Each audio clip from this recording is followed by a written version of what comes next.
Houston woman says she needs help and is looking for solutions after saying her backyard, here it is, has been flooded for more than a year. She says the city is refusing to help. Tracy Bragg went to her home near South Bank in Belfort in southeast Houston to see if he could get her any help.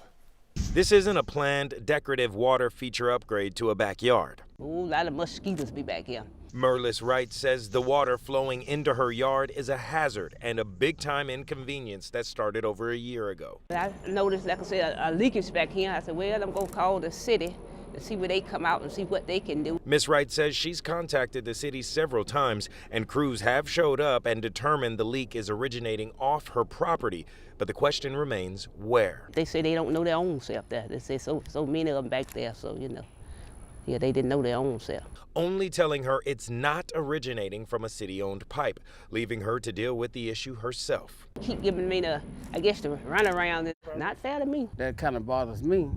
And, you know, sometimes it makes me hurt because she's the older lady. Ms. Wright says at some point the water started filling up her entire backyard. So to avoid that, at 68 years old, she actually came out here and dug this entire trench, allowing the water to flow to this city-owned drain. I wish that they could resolve the problem, you know. We reached out to the city of Houston for answers. They tell us they are looking into it and they will be sending us a statement. Reporting in Houston, I'm Tracy Bragg, KHOU 11 News. KHOU 11 always working to get you solutions. We hope it can happen for Miss Merlis there. If you have something you want us to look into, give us a call, 713-521-4310.